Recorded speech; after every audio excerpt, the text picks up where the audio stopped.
le parti politique Manidel a investi 2 candidats, en l'occurrence M. Kamto Maurice et M. Yekda Dieudonné. Ce faisant, il enfreint les dispositions législatives et jurisprudentielles inattaquables du Conseil repris ci-dessus. Sur les moyens relatifs à l'atteinte à l'éligibilité du recourant Kamto Maurice et à la validation de sa candidature. Sur ce point, le problème n'est pas celui de l'éligibilité du candidat Maurice Kamto, mais celui de la validité de sa candidature, mais celui de l'illégalité de son investiture relevée ci-dessus. Il y a dès lors lieu de ne pas s'attarder sur ce moyen et le rejeter comme non justifié. C'est le moyen pris de l'interprétation erronée de la volonté des partis soulevée par ce débat de bien que le MINACT, dans ses conclusions sur la requête de M. Kamto Maurice du 29 juillet 2019, ait rappelé que ce dernier a été investi non pas par un parti politique de Manidel, mais par un individu, M. Ekane Anicet, qui n'exerce plus de fonctions au sein du dit parti depuis septembre 2021. Et que, d'après les statuts du Manidel, le Conseil et le Comité national de coordination pour les plus hautes instances habilitées à prendre de telles décisions n'ont pas été concernés. En tout état de cause, ceux qui veulent se lever au moyen de lever des affaires internes, ceux qui veulent se lever relèvent des affaires internes du Manidel auxquelles le Conseil constitutionnel n'a pas vocation à s'y mixer, tel qu'il a d'ailleurs pu à le relever dans ses précédentes décisions.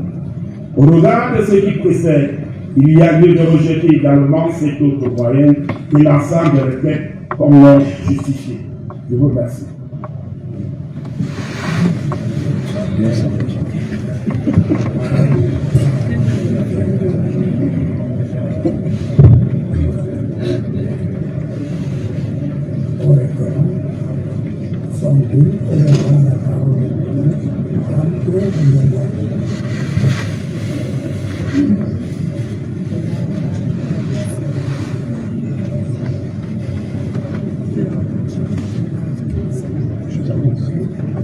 Monsieur le Président, permettez que nous réagissons à ce rapport comme on l'a fait depuis ce matin. Et je voudrais indiquer au Conseil que M. Kamto va prendre brièvement la parole. Les avocats du Manidel vont également prendre la parole. Et c'est à ce moment-là que nous prendrons la parole pour faire nos observations sur le rapport. Merci.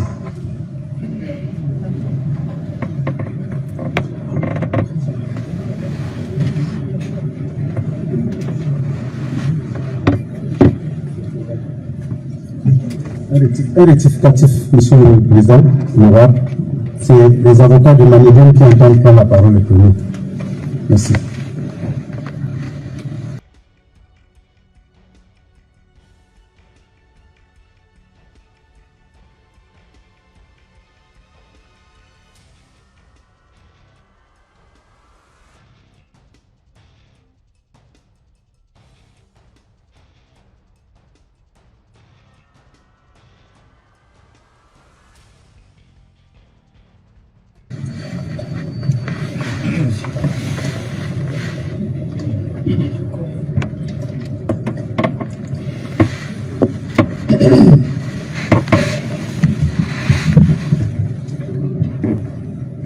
Monsieur le Président, honorables membres du Conseil constitutionnel,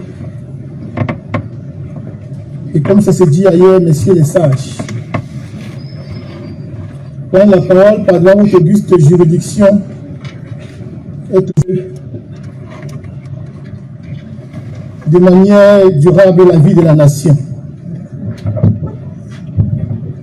Ce jour, j'ai l'honneur de représenter le Manidel qui est représenté de manière légitime par une seule personne, en l'occurrence M. Anissé Ekane. Je voudrais rappeler un propos d'Albert Camus qui disait « Mal nommer les choses, c'est contribuer au malheur du monde ». Nous avons suivi le rapport qui fait état de manière malencontreuse de ce... Parler de double investiture suppose que la même formation politique est investie de candidats. Mais seulement, les apparences sont contraires à la réalité, que je me fais le devoir d'exposer par devant cette auguste juridiction, parce qu'il faut remettre l'église au centre du village, ou que les apparences n'amènent pas la République à se fourvoyer. Et d'ailleurs, un de vos pères, le président Maurice Romero, qui dirigeait la Cour de sûreté de l'État français dans les années 70, avait été amené à commettre une erreur judiciaire fatale dans la célèbre affaire Eugène Rousseau. Lorsque celui qui avait été malencontreusement condamné, Eugène Rousseau, a été gracié par le président Pompidou, le juge déclara ceci: les juges ne se trompent pas en tromper les juges. Je m'avais donc vous donner les éléments qui ne vous donneront aucune raison de vous tromper et à pouvoir mettre un terme à l'imposture qui semble vouloir s'enraciner dans notre République. Et ce n'est pas devant le Conseil constitutionnel qu'on devrait laisser les imposteurs venir troubler la République. Nous n'entrons pas dans les questions de fonctionnement de notre formation politique parce qu'elle ne concerne ni le Conseil constitutionnel, ni les tiers qui essayent de s'incruster de manière abusive dans le fonctionnement de notre parti politique. Monsieur le Président, honorable membre du Conseil, en date du 2 juin 2018, le Manidem a tenu un congrès. Et au terme de ce congrès, des résolutions ont été prises, au nombre desquelles la 4e résolution, qui excluait M. Yebda Dieudonné du Manidem. Il était exclu de cette formation politique. Et cette exclusion a été portée à la connaissance du MINAT. Et elle a été déchargée au cabinet de celui-ci, en date du 6 juin 2018. Ce n'était pas au service du courrier, c'est au cabinet de celui-ci. En date du 2 août 2018, le MINAT a pris une décision entérinant le nouveau bureau du Manidem, 2 août 2018. En 2020, M. Anissé Ekane a investi les différents candidats du Manidem aux élections législatives et municipales de 2020. Il les a tous investis, et même dans la commune de Dibombari, où il a eu le seul conseiller municipal qui l'habilite à pouvoir porter une candidature aux élections, à l'élection présidentielle. À ce jour, un seul individu reçoit les subventions dues aux formations politiques. C'est encore M. Anissé Ekane qui les reçoit. De plus fort, sans discontinuer, il n'y a quand même eu un seul interlocuteur au Manidem, en l'occurrence M. Anissé Ekane. En date du 24 avril 2025, la correspondance est là. devant le Conseil constitutionnel, j'entends la produire. Le 24 avril 2026, c'est Elecam qui nous écrit. Et je ne résiste pas à l'envie d'en donner lecture à ce conseil, pour qu'on puisse comprendre que l'imbroglio judiciaire qu'on essaie de mettre en perspective sont des mouvements qui ne doivent pas pouvoir résister à la sagacité du Conseil constitutionnel. Donc, les membres suisses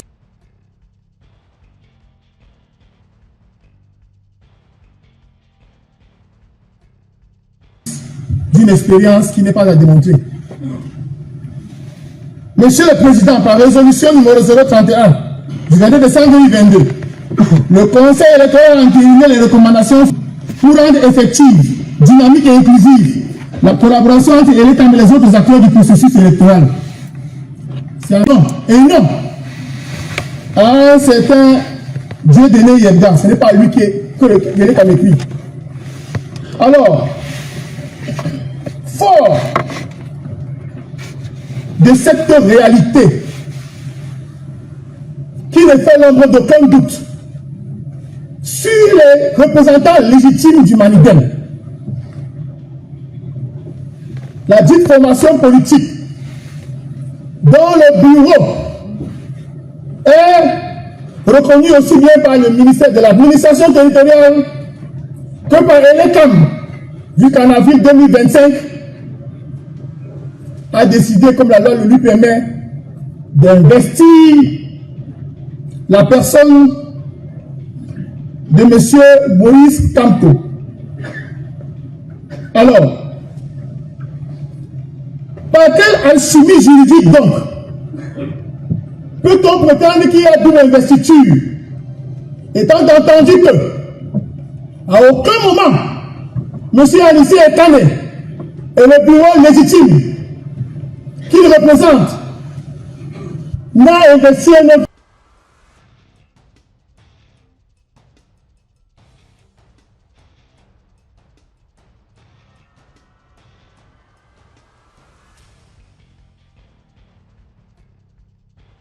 candidat. Est-ce à dire que le premier kidam qui déposerait par devant vous, au nom du RDPC, une candidature représentant le parti en question, cela donnerait libre cours à l'élection Cameroun et par suite au Conseil constitutionnel de recevoir la dite candidature et de prétendre qu'il y a double investiture. Quelle est la question? Il ne s'agit pas d'entrer dans le fonctionnement des partis politiques. Il s'agit de se demander, en toute légitimité, quelles sont les personnes habilitées à parler au nom du Maniden. Le site internet du ministère de l'administration territoriale, pour donner une apparence de vérité à la forfaiture qu'on s'apprête à faire ceux qui prétendent représenter le Maniden. Ces manipulations-là ont été faites, mais non content de les avoir faites. Un crime n'est jamais parfait. Le prétendu secrétaire général a fait des déclamations publiques, monsieur me voit, pour dire qu'il n'est plus secrétaire général du Maniden comme présenté aujourd'hui par le MINAC. Et que le bureau auquel il a appartenu à un moment donné, présidé par M. Yebda, a été déposé en 2018. Et que ce dernier a été exclu du parti. S'il a été exclu du parti, comment pouvons-nous être sérieux en prétendant qu'un militant exclu peut venir parler au nom d'une formation politique? Exclusion entérinée par ce dernier. Nous avons également une correspondance de juin 2018 par laquelle le ministre de l'administration territoriale rappelle quels sont les différents responsables de trois formations politiques: le Maniden, le CPP et l'UPC. Cette correspondance n'a pas fait l'objet d'un recours gracieux préalable de M. Yebda Dieudonné. Mais par contre, les autres en l'occurrence le CPP et l'Union des populations du Cameroun, en leur temps, ont engagé des procédures. Dois-je revenir sur les considérations élémentaires? Dois-je rappeler à cette auguste juridiction l'article 17 de la loi numéro 2006/022 qui donne la possibilité aux citoyens